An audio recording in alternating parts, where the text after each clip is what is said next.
Okay, so like everyone listening to the deep dive, you're probably super curious about, this big question. Like, can we actually pull off like a global switch to 100% renewable energy by 2050? Like, can we really do that? And what's that even going to look like?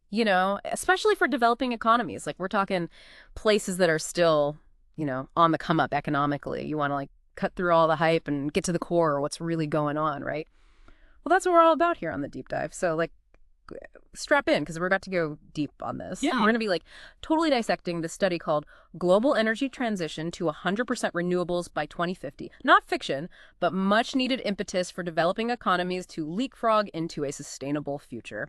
It's a mouthful, I know. It is. We'll just call it this study from now on. So, keep your ears peeled for that. But first things first, remember that thing we talked about a while back, like in 2021, that Apple-Dadsy piece? Yeah, so they were like, really raising some serious red flags about how like realistic this whole transition even is, especially for, developing nations, like especially when it comes to like getting the money you need to make it all happen. Right. Financing was like their big hang up. I mean, makes sense, right? Like this is a massive undertaking we're talking about. Yeah, for sure. But okay, again, this study like goes straight at those concerns. It's like a direct response. So let's break down like what are they saying? What's their take on all of this?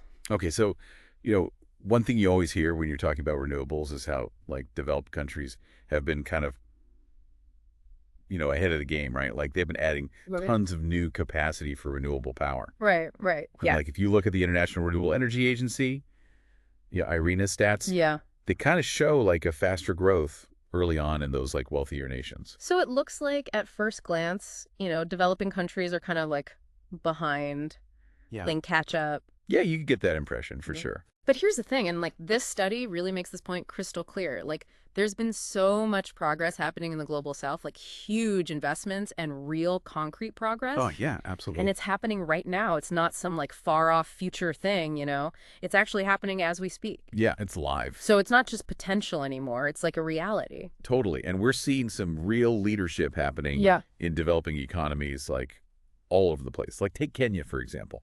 They've been killing it with off-grid solar power systems. I mean, we're talking over 750,000 PV systems sold already. Whoa. Okay. PV, you mean like the solar panels, photovoltaic. Yeah, exactly. The tech that turns sunlight right into electricity, that's PV. And it's not just like a few people using it. It's like widespread adoption. And it's gotten a huge boost from government policies that are like, super supportive. They're attracting investment and getting electricity to way more people. Yeah, that's awesome. And it's not just like off-grid stuff either, right? Like look at Brazil and Costa Rica. I mean, they're big economies and they're already like super reliant on renewables as their main energy source. Oh, yeah, for sure. Like Brazil gets 85% of its energy from renewables. That's amazing. And Costa Rica gets 90%. Unbelievable. And get this, in 2021, 68% of Brazil's new power capacity was all from renewables. Wow. With like wind and solar PV leading the pack like 47% and 19%. Yeah, it's pretty incredible. And what's really fascinating is how early on a bunch of developing countries were like, yeah, we're going to make renewables a big part of our electricity mix. Like they were committed from the start. They didn't mess around. No, they did not. So back in 2017, and like this study points this out, 5 developing countries were already getting over 15% of their electricity from sources like geothermal, wind, solar, PV, you name it. Seriously, 15%. Yep. Kenya was at like a mind-blowing 47.4%. El Salvador was at 31.7%. Nicaragua, 30.9%. Costa Rica, which we talked about, was at 21.3%. And Honduras was at 17.1%. That's impressive. Okay. I mean, that's not just like a fluke. That's like a real trend. Oh, yeah, for sure. It's a clear sign that things are shifting. Totally. And the growth of solar PV specifically is like off the charts. Some developing countries are actually leading the world in how much of their electricity comes from solar. You're telling me. We're talking Tokelau. They're at a 100% solar power. Yeah. But also like Honduras, Jordan, Senegal, Chile, Eritrea, India, all with really significant percentages. Wow. And to like put it in context, this study mentions that even big players like China and the US had smaller shares back then. Yeah. It's like flipping the script on who's really driving the solar revolution, you know? Right. It's like rewriting the narrative. It's not just the developed countries calling the shots anymore. Totally. And you see these cool, unique situations too. Like in Yemen, off-grid solar is like the go-to choice for most households, both in cities and rural It areas. makes so much sense for them, yeah. It's like the most practical solution for their context. Exactly. And here's a stat that really blew my mind. In 2019, developing countries as a whole invested more in renewable energy than developed countries. Seriously. Yeah, they put in a whopping 152 billion US dollars compared to 130 billion from developed nations. So they're not just talking the talk, they're walking the walk. They're putting their money where their mouth is. It totally changes your perspective on where the momentum is building. It's a game changer, for sure. So basically, this study is making it super clear. Developing economies are not just sitting on the sidelines here. They're active participants. And in some cases, they're leading the charge. Yeah, they're not just along for the ride, they're driving the bus. Okay, so we've established that they're major players. But now let's get into why their role is like so crucial for this whole global energy transition to actually work. So if we zoom out and look at the big picture, right? Climate change is this huge global challenge that we all have to tackle together. Yeah, no doubt. And to do that, effectively developing countries have to be a major part of the solution. I can't just sit this one out. Exactly.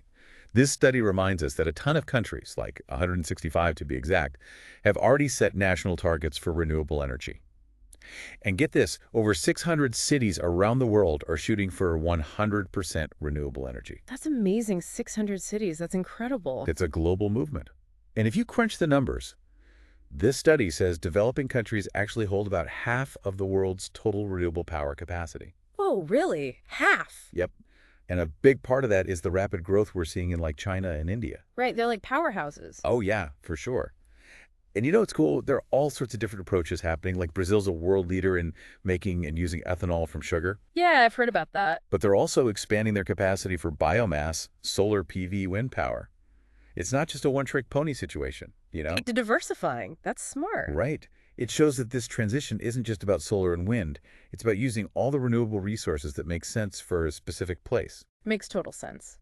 And it's not just like a few big countries either. Like this study lists a bunch of developing and emerging economies where renewable energy is booming. Totally. Places like Argentina, Chile, Costa Rica, Egypt, Indonesia, Kenya, Tanzania, Thailand, Tunisia, Uruguay. It's a worldwide thing. It's super encouraging to see. It really is. So, okay, back to that Affledadzy discussion from before. One thing they brought up was like, how much research has actually focused on energy transitions in developing countries specifically? Yeah. You know, compared to like developed countries. Yeah, that's a good point. Yeah.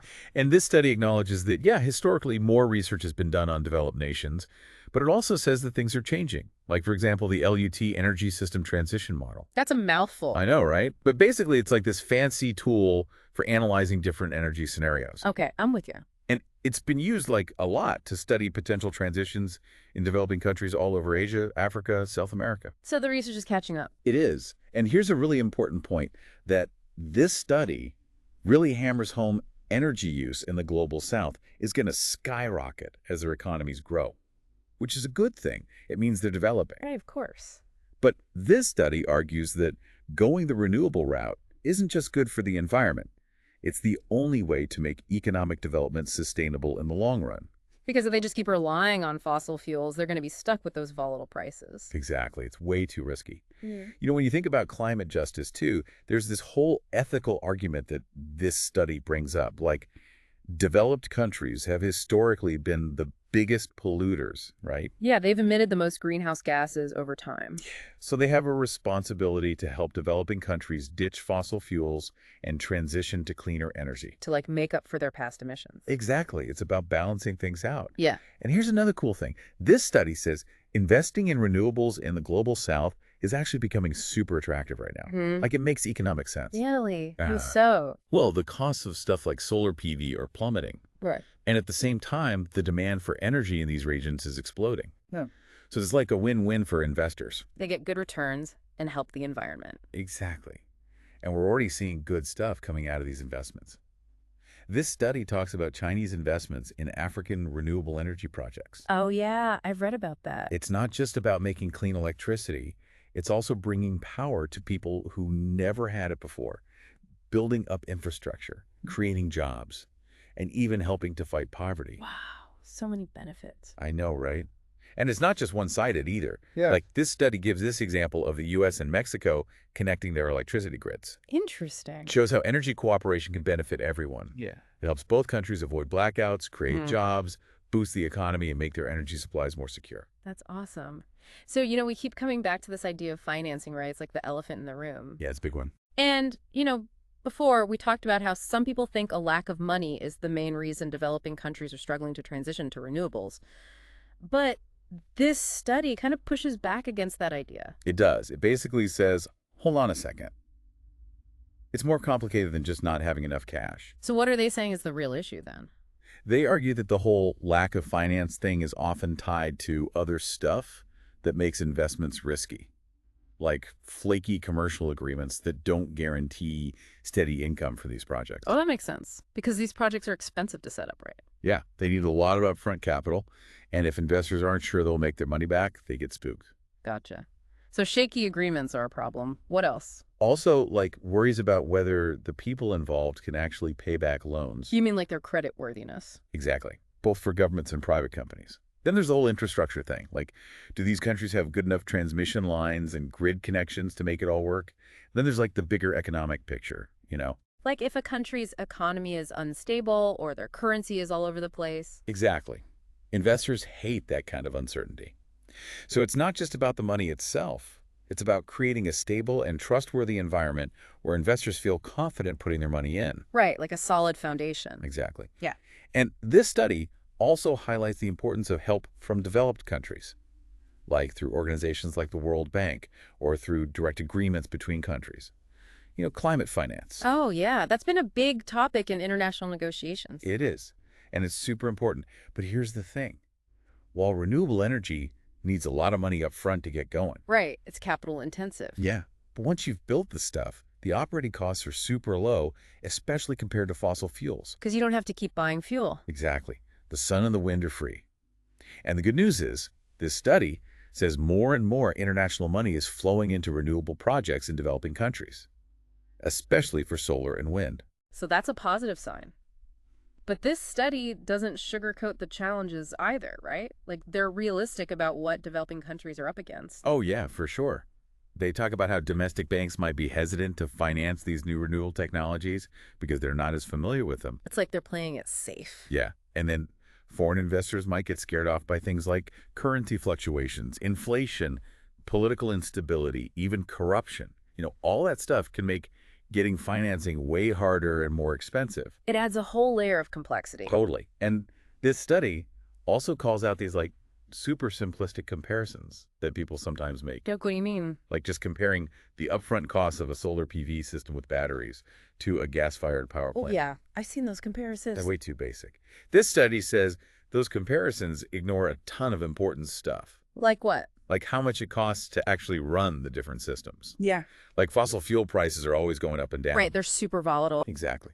And you got to think about how electricity demand changes throughout the day and the year. And those simple comparisons often use outdated cost estimates too. So they're not painting an accurate picture? Nope. And they also forget about all the hidden costs of fossil fuels like pollution and health problems. So this study took a much more thorough approach. Way more. They did this detailed hourly analysis of energy systems in a bunch of developing countries. Wow, hourly? That's granular. It is. They looked at over 100 different energy technologies to figure out what mix would be the cheapest and how much would all cost. That's a lot of number crunching. For real. And what they found is that adding solar PV can actually lower the overall cost of electricity, even with just a little bit of battery storage. Interesting. So it's not as expensive as people might think. Nope.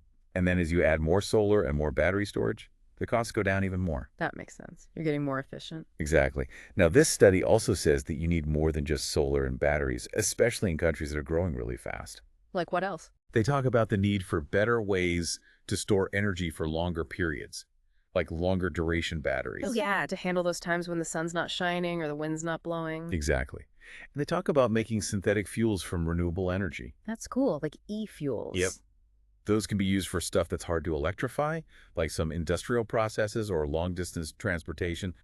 And they even mention carbon capture and storage for certain industries. To like suck the carbon out of the air? Exactly. Hmm. It's all about having a toolkit of different options to make sure we can fully decarbonize the energy system. So it's not just about one magic bullet. Nope. It's a whole system change. And to prove their point, this study brings up some real-world examples. Like in China, solar plus batteries is already cheaper than coal in some places. Really? In China? That's a big deal. It is. And it really backs up what this study is saying, especially for countries that get a lot of sun, the Sun Belt regions. Where solar power is like a no-brainer. Totally. And one last thing. This study makes this point that cheap renewable electricity isn't just good for making electricity. It can transform other sectors too, Like what? like heating and cooling transportation, if you electrify vehicles, Yeah. even industrial processes. So it's like a ripple effect across the whole economy. Exactly. It's about seeing the bigger picture. Makes total sense. Okay, so let's zoom in on Africa now. We've talked about how financing is a challenge in developing countries in general, but it's like a really big issue in Africa, right? Yeah, definitely.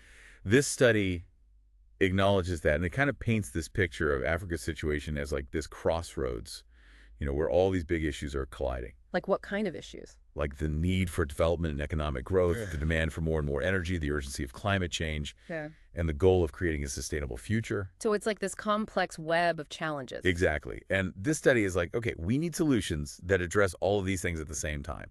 And that's probably going to involve using a mix of different energy sources, whatever works best for each place. Right, a balanced approach. Totally. Now, some people say that renewable energy is just too expensive for Africa. Like the costs of building the infrastructure and stuff. Yeah, but this study pushes back against that. It says that while some parts of Africa might have higher upfront costs for renewables. Because maybe they're further away from where the technology is made or something. Yeah, stuff like that. Yeah.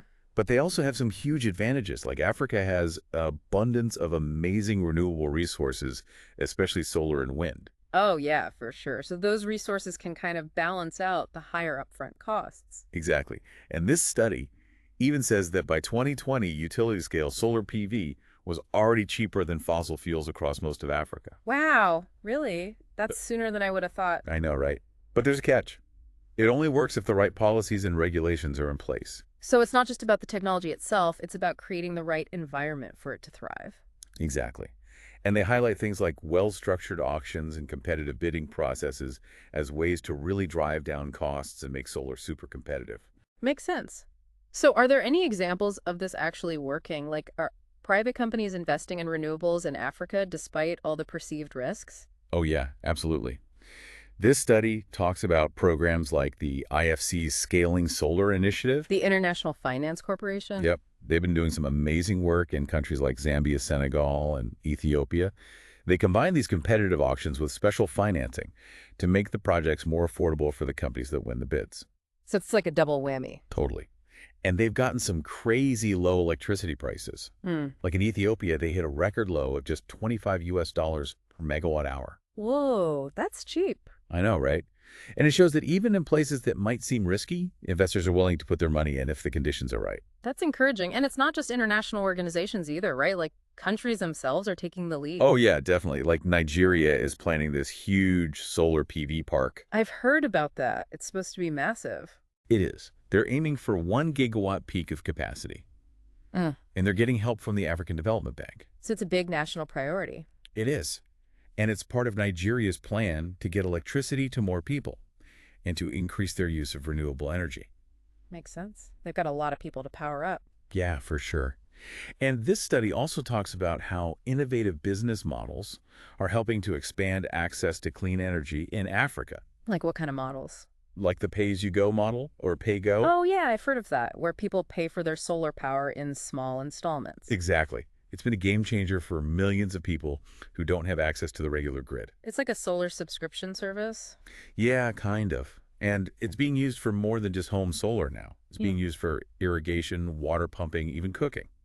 That's awesome. So it's not just about electricity, it's about all the things you can do with it. Totally. And solar isn't the only game in town. Africa has a bunch of other renewable resources too. Like what? Wind power, hydropower, geothermal, they're all in the mix. And this study says these resources can all be used to make electricity at competitive prices. So it's about diversifying your energy portfolio. Exactly. It's not a one-size-fits-all situation. And here's another cool thing. When African countries hold auctions for renewable energy projects, they're starting to include social and economic goals in their decision-making. So it's not just about the cheapest price. Nope. They're looking at things like job creation, community development, and overall social progress. That's awesome. So it's like a holistic approach. It is. It's about making sure everyone benefits from this energy transition. And, Uh, overall, this study is pretty optimistic about Africa's potential for a successful energy transition, I like that positivity. right? They emphasize how it can lead to sustainable economic development, more social progress, and better well-being for everyone. But they also say that development banks and financial institutions play a crucial role in making it happen. By providing funding and support. Exactly. They need to help reduce risks, provide technical expertise, and mobilize the huge investments that are needed. It's a team effort. Oh. Okay, so let's talk about this idea of opportunity cost and leapfrogging. Oh, yeah. This is important. Mm-hmm. So, sometimes people say that developing countries can't afford to invest in renewables because they have other pressing needs, right? Like healthcare, education, poverty. Exactly. They're like, we can't afford to think about the long term right now. But this study argues that the real cost is actually delaying the transition. Because they'll miss out on all the benefits of renewables. Exactly. And they could end up stuck with outdated fossil fuel infrastructure that nobody wants anymore. Stranded assets. Yep. So it's actually more expensive in the long run to keep clinging to fossil fuels. So it's like short-term thinking versus long-term thinking. Exactly. And this study is all about that long-term vision. They're saying developing countries have this amazing opportunity to skip over all the dirty, polluting technologies that developed countries had to go through. To like jump ahead to a cleaner future. Exactly. It's like leapfrogging. They can go straight to the good stuff. And to do that, this study says they need to set ambitious, long-term goals for renewable energy. Goals based on solid research and realistic possibilities. Right. And those goals will attract investors because it shows that they're serious about this transition. So it's about sending a clear signal. Exactly. And remember that whole lack of finance argument? This study brings up the International Energy Agency, the IEA. Oh yeah, they're like the big energy experts. They are. And the IEA says there's actually plenty of money out there for clean energy projects. But it's not going to the right places. Right. It's mostly concentrated in developed economies. Yeah. This study says we need to shift that money to developing countries where the potential is huge. Where the sun is shining and the wind is blowing. Exactly. And it's not just about the money. It's about creating those attractive investment opportunities that we talked about before. Making sure the projects are well structured and the risks are minimized. So investors feel comfortable putting their money in. Exactly. And this study makes this really interesting point about the difference between fossil fuels and renewables. Oh yeah, what's that? So fossil fuels are found in specific places, right? Like oil and gas reserves. Right, that's why some countries have a lot of them and others don't. Exactly. And it's created this whole geopolitical power dynamic where some countries have more control over energy than others. Like the OPEC countries. Yep. But renewables are different. The sun and the wind are everywhere. They're more evenly distributed. Exactly. Especially in the Sun Belt regions, which are mostly developing countries. So it's like a power shift. It could be. Developing countries have the potential to be energy independent with renewables. They don't have to rely on other countries for their energy. Exactly. It's a huge opportunity for them. And this study compares it to what happened with cell phones. Oh, interesting. Like how cell phones skipped over landlines in a lot of developing countries. Exactly. They leapfrogged over the old technology and went straight to the new stuff. And they could do the same thing with energy. Totally. It's about embracing the future. Okay, so wrapping it all up, this study. Global energy transition to 100% renewables by 2050. Not fiction, but much needed impetus for developing economies to leapfrog into a sustainable future. Makes it super clear that while developed countries need to help out with financing and technology. Because they have a responsibility to do so. Exactly. But developing countries also have a huge role to play. They need to create the right environment for this transition to actually work. Like setting up smart policies, fighting corruption, making things transparent for investors. All that good stuff. It's about making their countries attractive places to invest in clean energy. And the potential payoff is huge. This study's like, developing countries, you can have a sustainable future powered by abundant and affordable renewable energy. It's like a vision of a brighter future. Totally. It's about economic growth, energy security, and a better quality of life for everyone. And this study is very clear about the cost of inaction. Like, what happens if they don't make this transition? They're going to miss out on all those benefits. And they could get stuck with outdated fossil fuel systems that are bad for the environment and bad for their economies. So it's a risk they can't afford to take. Exactly. Now, this study admits that every country's path will be different. Because every country has its own unique situation. Totally. But the point is, this study gives them a roadmap, a set of tools, and a whole lot of evidence to help them make smart decisions about their energy future. So it's like a guidebook for navigating this complex transition. Exactly. And it really emphasizes that this is a global challenge that requires everyone to work together.